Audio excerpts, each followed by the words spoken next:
Well, I'm really excited about being here because I'm really excited to hear what's going to come out of me.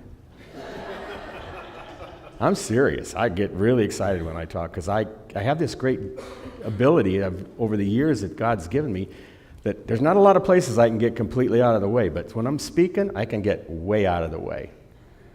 And I like to see what happens because I take notes.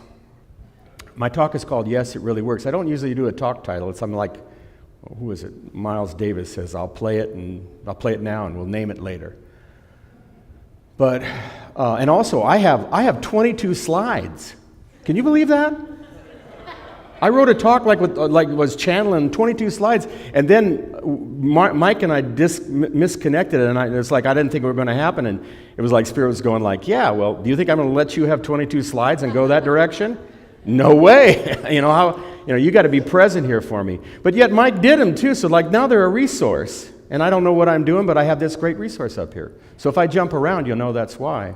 Because I don't know what I'm doing, and I'm really grateful for that. I am. I'm really grateful for that. So it's called Yes, It Really Works. Let's see. Let's try one. Oh, that's one. This quote here, I'm going to start with that. God loves us the way we are, but he loves us too much to leave us this way. This is an important quote. God loves us the way we are. Most of Unity is about that. God loves us the way we are, isn't it? Isn't that the message? You're welcome here. You don't have to have any particular belief. You're welcome the way you are. And a lot of times we leave it there and we say, well, that's it. But it's not. The last part is important too. But he loves us too much to leave us this way. Why? Because we're insane. It's not wrong to be insane. Anyone in this particular thing, driving one of these things, these minds, would be insane. We would attach to things and get lost in them, of course. But God, it's not. We're not left there. That actually is part of the loving. And you need to know this because the things I'm going to say today, some of the things I'm going to say today, your ego is going to go, I don't like this at all. You probably even go to sleep, maybe, in your mind. And that's okay because God loves us what? The way we are. But he also loves us too much to leave us this way. So I'm going to say them anyway. I am going to say them anyway, probably, I think, anyway. This one. I'm going to start out from this. Why I called this talk this? Because almost 20 years ago, two friends of mine, two men, we wanted to get to know each other better, and we came up with a communication model that allowed us to check out our feelings and our doubts and our confusions and our prejudices and all the thoughts in our heads that we don't share, that people don't share with each other. We wanted to get to know each other. And we used it in different models of activity, like exercise, like sports, competition. We did some others, I'm not going to get them. But one of the last things we did, we said, hey, why don't we work with this with money? That would be interesting to see how we three work together on the same thing with money. So we said yes. And we created this product called CD Skip Fixer, CD Scratch Remover. And within a year, we were making more money, each of us, than any of us, the three of us combined had ever made. Each of us was making more than that. It was the most money I ever made in my life. I wasn't trying to make money. I was trying to get to know people through this. But it went crazy. That's another whole lesson about prosperity. But what I want to say about it was we marketed this, and it was a product that you could fix this is 20 years ago. You could fix your CDs, if they were scratched. And the Game Boys and things like that were big, game discs and stuff like that. And if they got scratched, they wouldn't play. The laser would fracture off.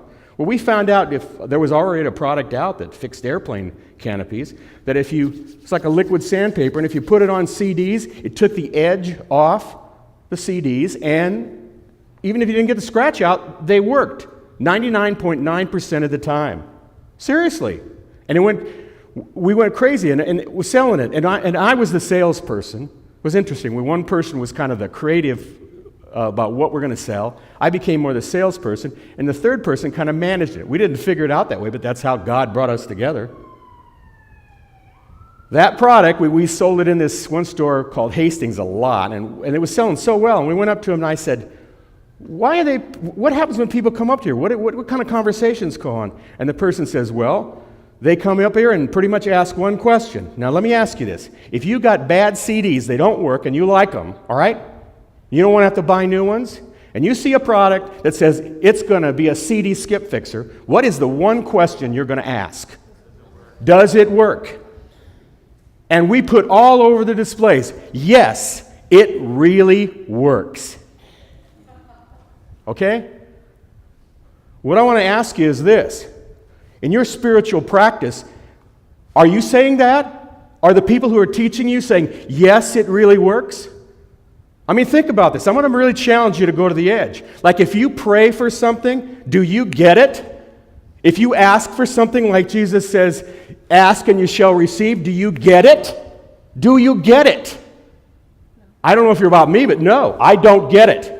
I don't see the sign that says, yes, it really works. And I'm wondering about that because Jesus was pretty clear on it. What I started to realize was, yes, it does work. We just don't see it. We don't see it. And that's what I'm going to be here today talking about, is how do we see it? Not how do we make it happen, not whether or not it does or not, but how do you see it? One of the things we don't talk about in unity, oh, it's a terrible word. It's 3 letters. What do you think it is? 3-letter word, starts with S, ends with N, and has an I in the middle. That's a terrible word, isn't it? Some of us came here because we had enough of it from other religions kind of pushing it down our throats. A lot of times in unity, we totally ignore it. In fact, I've been to countless sermons where someone would say, you know what they say sin is? An acronym for self-inflicted nonsense. But if it's self-inflicted nonsense, why is Jesus talking about it? Why does he talk about it? Why does he say, to the people stoning the adulteress, he of you without sin cast the first stone. And when they've all left, said, bummer, Jesus, you spoiled the party. What does he do? He walks up to her and he says, do you see anybody here to condemn you? She says, no. He says, I don't condemn you either, because God loves us what? The way we are. That's why he says that. He's not kidding around. There's nothing you can do to get out of that escape clause. God loves you the way you are. And if you don't think that, that's on you. That's just you beating yourself up. God says, whatever, take a millennium if you want. Beat yourself to death. I even like you when you beat yourself to death. I love you that way too. Because it's unconditional. It's unconditional. However, I won't leave you that way. Okay, I won't leave you that way. So what's the word sin mean? Then I remember from other unity talks and pretty much unity, where they say, they've looked in the Greek and they've said, sin means missing the mark. You ever heard that? But that's not true either. Let me ask you this, for instance. If you miss the mark, what's the first thought that comes up to you? If I come up to you and I say, you missed the mark. Person goes, well, up yours too, buddy. I'm trying the best I can. Well, of course that's going to come up, because we don't want to miss the mark, do we? But again, God loves us the way we are. So it'd be like God saying, you missed the mark. I just love you when you miss the mark. I just love you when you miss the mark. You do it so well, and creatively too. I just love you. But I'm not going to leave you there. I'm not going to leave you there. Because here's what the word really means. Let's see if it comes up here. Yeah, is it switching on me? I'll go back. The word is hamartan. This is from Strong's Exhaustive Concordance. They have 13 pages, small print, on just the word and from the Bible, okay? It's exhaustive. This is from the Greek lexicon for the word sin, the one that Jesus uses all the time. Hamartano, perhaps from a negative participle base of 3313, properly to miss the mark, and what else does it say? And so not share in the prize. That's the deal. It's not wrong to miss the mark. However, you do miss out on sharing in the prize. Guess what the prize is? Yep, the short word is bliss, heaven. I think I even listed some here, did I? Let's see. Well, I like this quote anyways. This is Jesus from the Gospel of Thomas, one of my favorites. If the flesh has come into existence because of the Spirit, it is a marvel. That means that's far out. That's amazing. If the flesh comes into the existence from the Spirit, I'll take a class on that. But if the Spirit has come into existence because of the body, in other words, the Spirit exists because, Spirit comes out of the world, out of your body, he says, now that's got to blow your mind. It's a marvel of marvels. He's saying, I can't even wrap my mind around that. But that's what we believe in our gut, don't we? That we're of the body. Some people say, no, I'm not. I know that I'm spirit. Well, how do you live? How do you live? Are you protecting your body? Are you protecting your world? That tells you where your consciousness is and what you believe. And belief is important. Is it wrong? No. Again, God loves us the way we are. God loves us the way we are.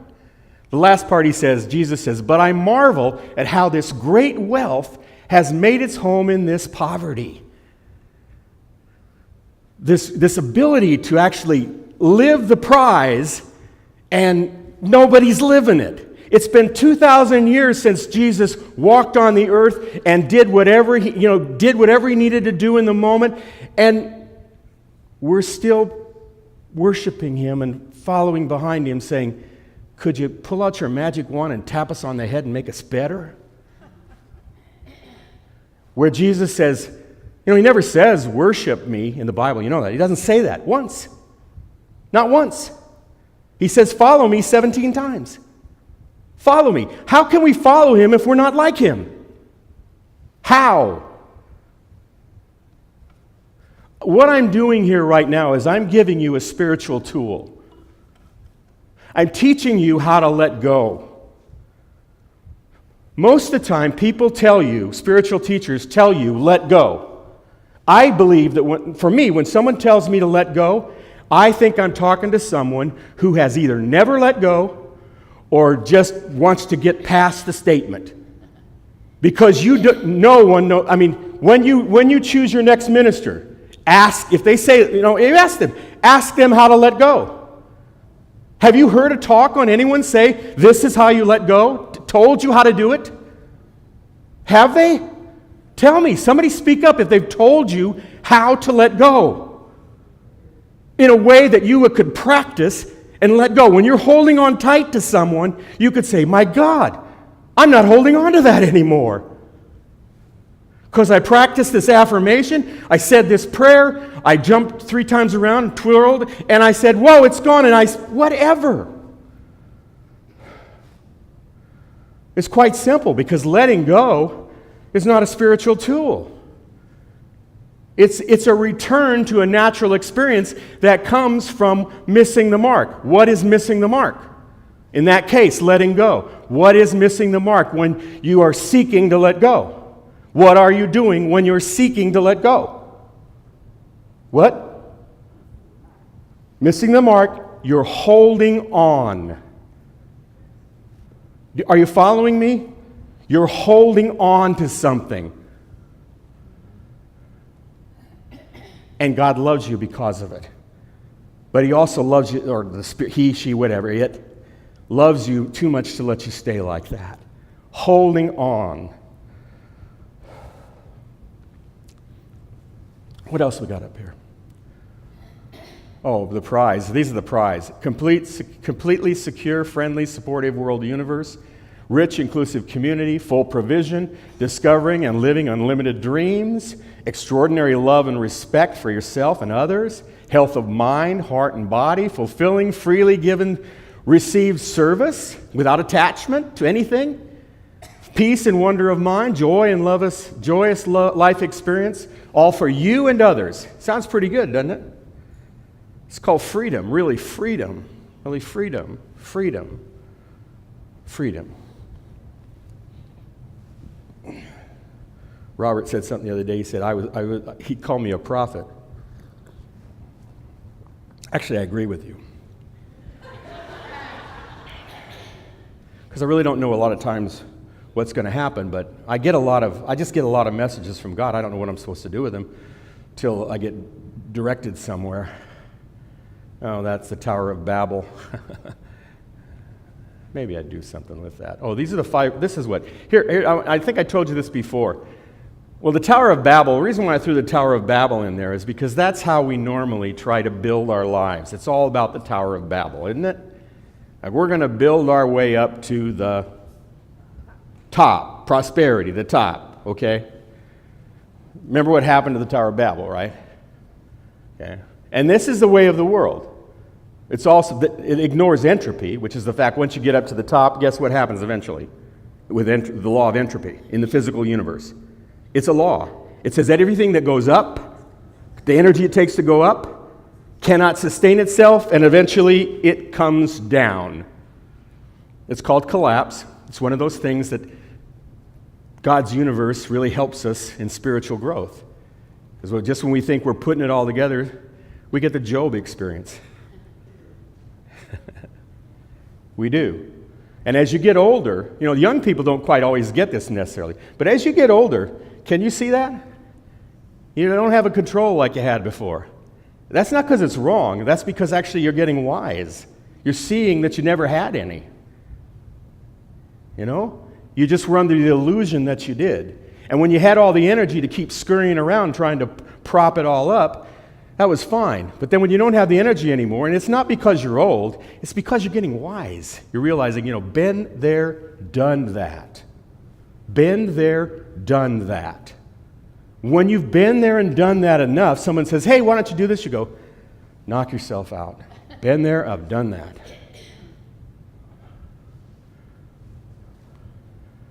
Five rules of the world. Here's the rules of the world. If you're going to live in the world and you're going to build by the Tower of Babel, here's what you need to know, the 5 rules of the world. 1, that's not that. It's actually different. It's have nothing wrong with you. That's the first rule. Have nothing wrong with you. Do you understand what I'm saying? In the world, have nothing wrong with you. If you do, second rule, fix it quickly.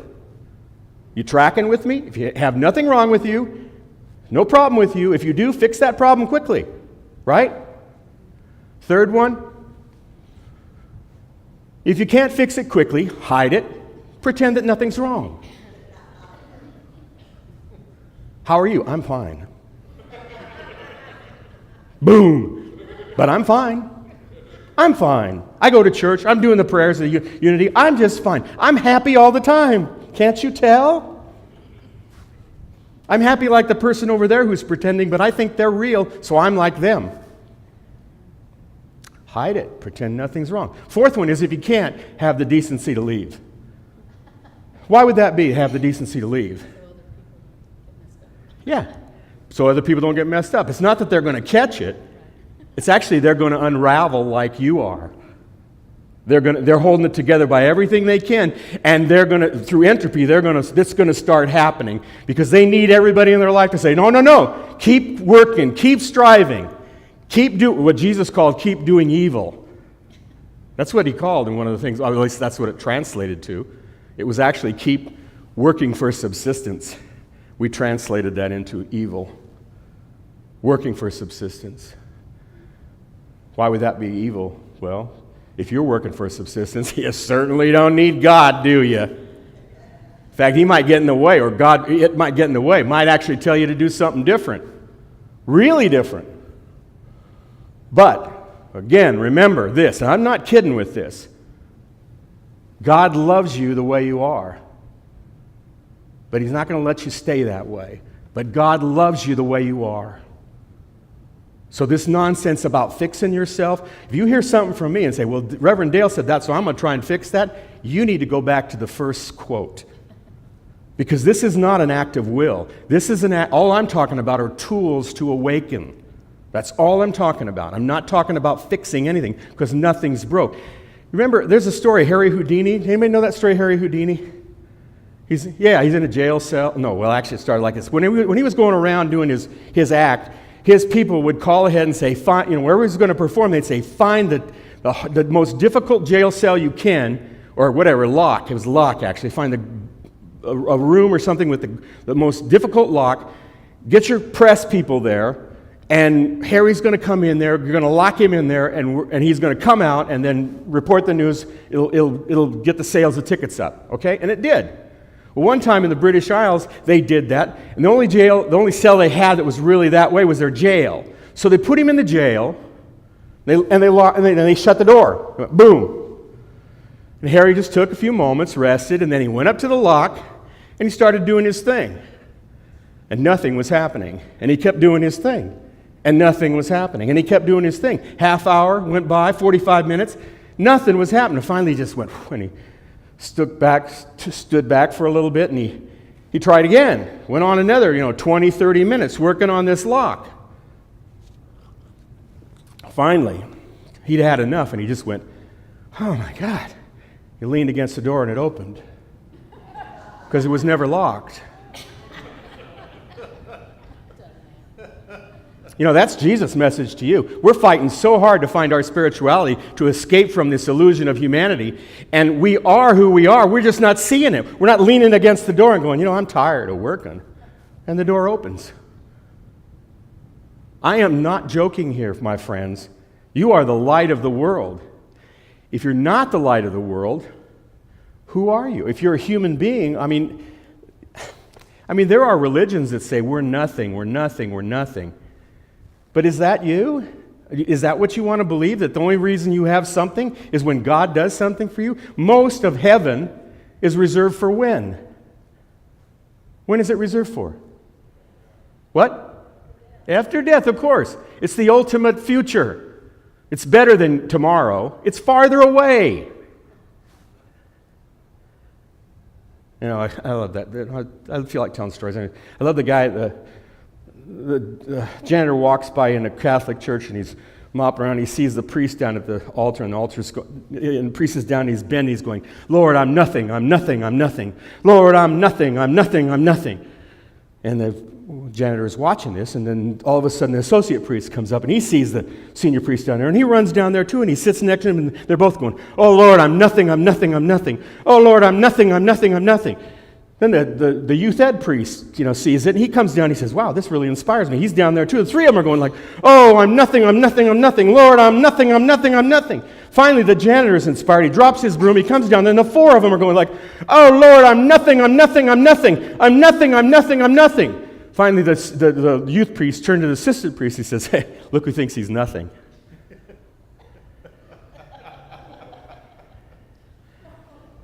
Look who thinks he's nothing. Spiritual practice? Same old, same old. If you can't have the decency to leave, the fifth rule is don't come back until it's fixed.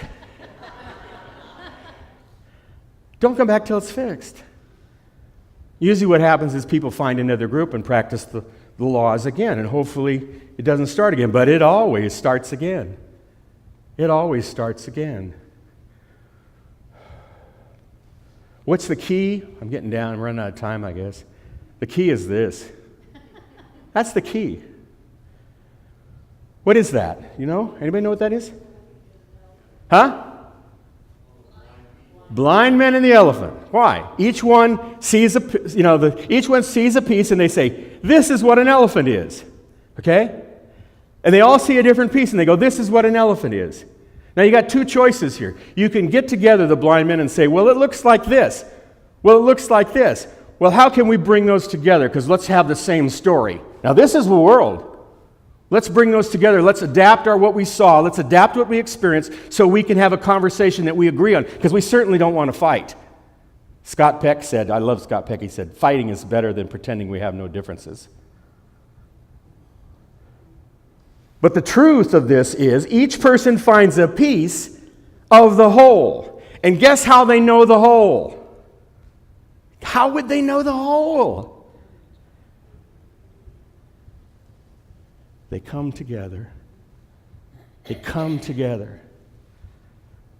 There's so many things I'd like to share with you. I guess one of the things I want to share with you is diversity. Because there's a lot of talk about diversity, and I've explored models of diversity. And you know what? If you put 50 people that are real diverse in the same room, and you don't let them out, and you tell them not what to do, that they just got to speak when they're moved to speak, and they don't speak when they're not moved to speak, you know what will happen 99 out of 100 times? they will become one. Because they cannot run away from each other. And they cannot run away from themselves. And the diversity will show not just the parties and picnics and foods that they each like, it will also show their prejudices, their pain, their sorrow, all that sin has caused them in missing the mark, how they're living their lives, missing the things that their dreams tell them are theirs.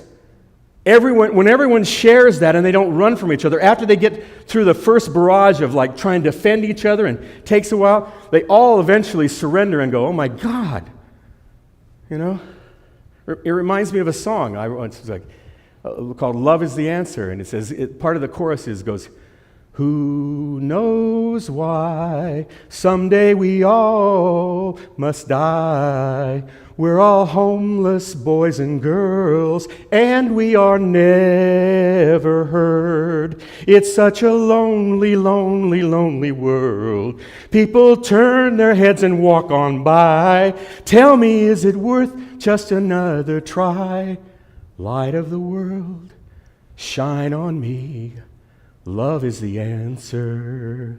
Shine on us all, set us free. Love is the answer. Love is the answer. It's this. We're one. We're all holding pieces of it. We got to come together. How do we come together? And someone says to me, well, that's a good thing. Where's that quote thing? I like this. This came to me this morning. I think I want to use this. Oh, it's kind of like this. Yeah, Reverend Dale, but how could I ever accept and live in a world like you're describing, the prize, from what I live in now? How could I ever do that? How could I ever do that? Well, first of all, it's the wrong question. You can't do that from where you're at. Because who's going to try and do that? The you that's not you. The ego, the illusion, the one that's working so hard to fix what's not broken. There's no way that one's going to open, that up for you.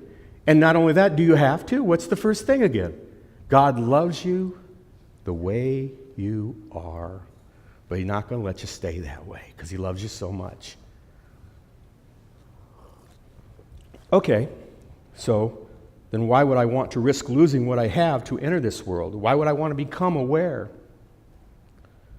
Why would I want to become more aware if that means losing my life the way it is? That's the question. That is the question. Why would you want to? Because what would that require? That would require an honest inquiry into how you're living now. As a child of God, unlimited, how you're limiting your life now, how you see things that come in the world, and you live stories that say, oh, it's just that. This limits me, that limits me. It requires a willingness to see that, and also to see the prize, I said, and say, in your heart of hearts, say, I don't know how, but I'd be willing to learn. I'd be willing to walk in that. And that's a powerful prayer. And it's not when, I remember when my friend Larry Davis, who's no longer with me now, and I was talking with him about prayers of willingness, like being willing towards that. He said to me, Dale, I'm not going to pray that prayer.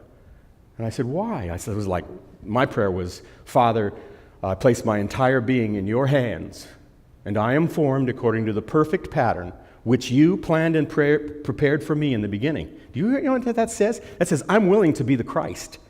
I mean, actually be the Christ. Live as the Christ. Not just follow the Christ. Live as the Christ. Lord, I place my entire being in your hands, and I am formed according to the perfect pattern which you planned and prepared for me in the beginning. My friend said, I'm not going to pray that prayer. I said, why? He said, do you know what that prayer would do? It would destroy your world. It would take everything out because everything would change. That's the other part, though. You'd have to sit there, and you not only have to look at the fact that would you be willing to let go of what you hold on to that makes you suffer? I mean, it brings other things too, but it makes you suffer.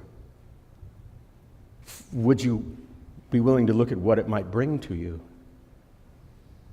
What Jesus said it would bring to us, the prize. Would you be willing to stop missing the mark and therefore share in the prize? Would you be willing to let God be that? To God to come up to you and not only just say to yourself, I have the Christ in me, but God within you to say, my beloved, stand and shine. You are the reason the earth is here. I brought you for this.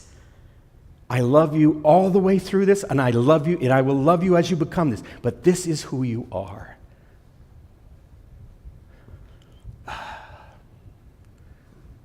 Oh, I guess I flipped it.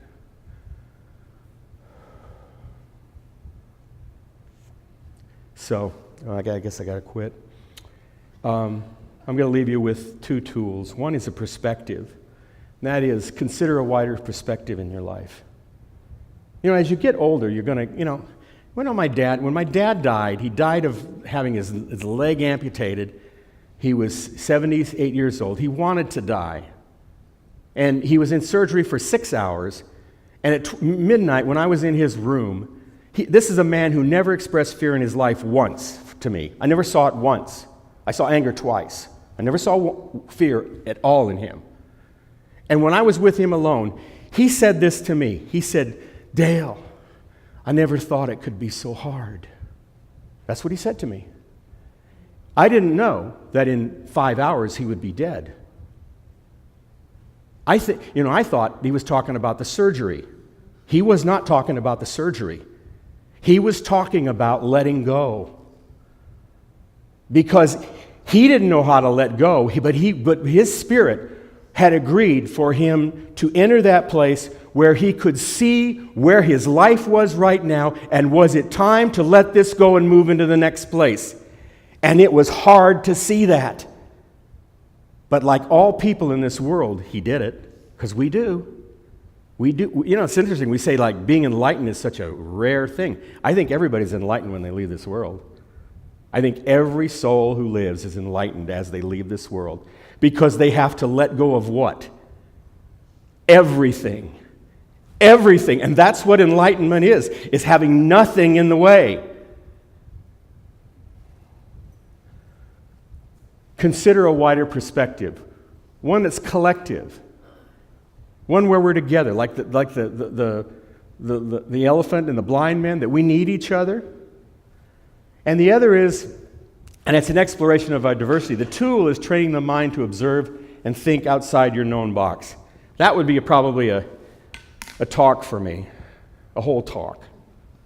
I'm going to give you one example, and then I'm going to close, okay? I'm going to give you one example of thinking outside the box, okay? And just let it enter in and see what I'm talking. I've actually demonstrated a few here, okay? The thing with sin, all right?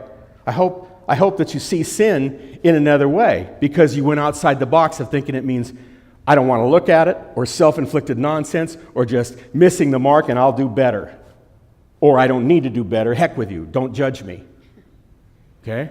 It shows you that no, you missed the mark, and you're loved in that, and you don't share in the prize. That's all it means. Does it mean you're not the prize? No, it just means you don't experience it. You don't experience it. This is an example. A friend of mine called me, this is like 5 years ago. Set the background. He had tried to commit suicide 5 years before that because a woman left him, and he couldn't bear the fact that she left him.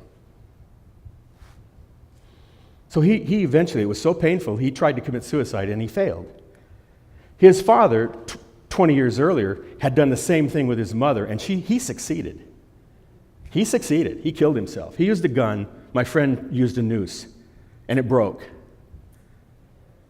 Now, he was suffering from that. He called me on the phone, and he said this to me. He called me on the phone, and he said, Dale, Cheryl's going to leave me. I don't think I can survive this.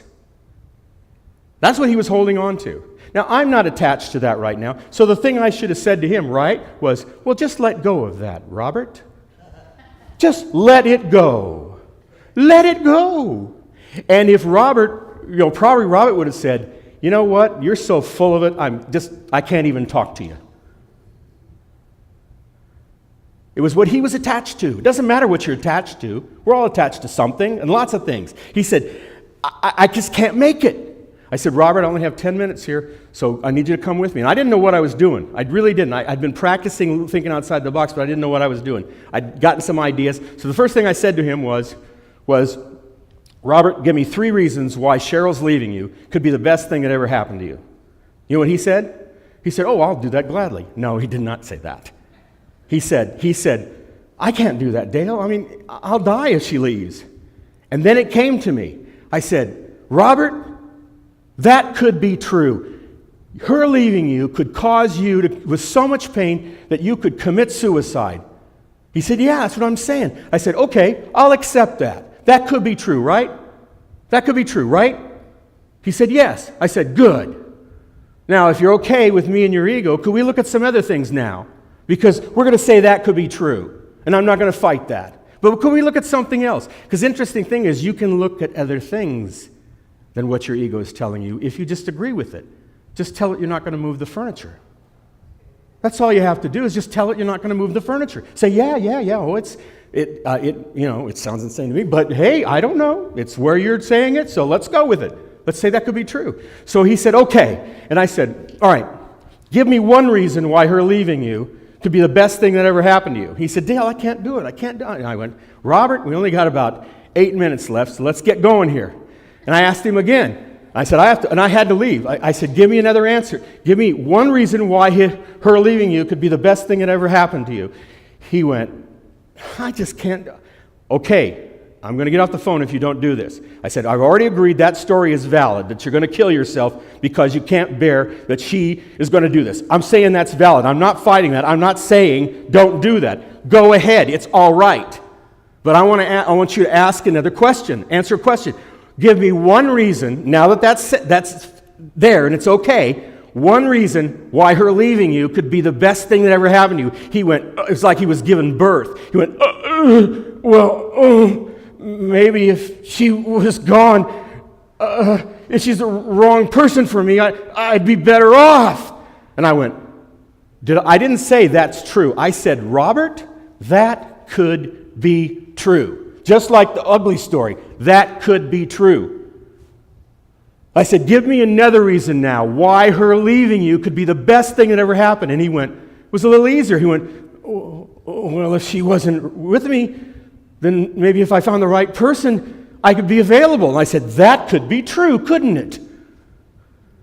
And I said, give me one more reason. I don't even remember what the last reason was because he ran through it. And then he said to me, as soon as he ran through it, he said, Dale, Cheryl's leaving me could be the best thing that ever happened to me. There's no way he would have got outside the box, the first one, without agreeing with it and observing other possibilities just to observe them. When the ego says, well, what are you going to do about it? What are you going to do? I mean, how are you going to be the Christ? How are you going to shine your light? Just say, it's okay that I'm living poorly or I'm living thinking I'm a human being. That's one scenario. But what would it be like living as the Christ? Can I look at that? You can look at that. You can look at that. So leave you with 2 things. One is, in community, but by the way, all the things I'm talking about that sometimes seem a little more difficult, they're very easy in community. They're very easy in community. We do it for each other. That and looking at perspectives outside the box of our reality, making peace. Again, like for instance, because Robert wouldn't was believing that he was going to die, he was going to kill himself because his girlfriend wouldn't stay with him. Did that mean that God no longer loved him? No. And did that mean that God was going to leave him like that? No. He just needed a different perspective to see what was really happening. Thank you for listening.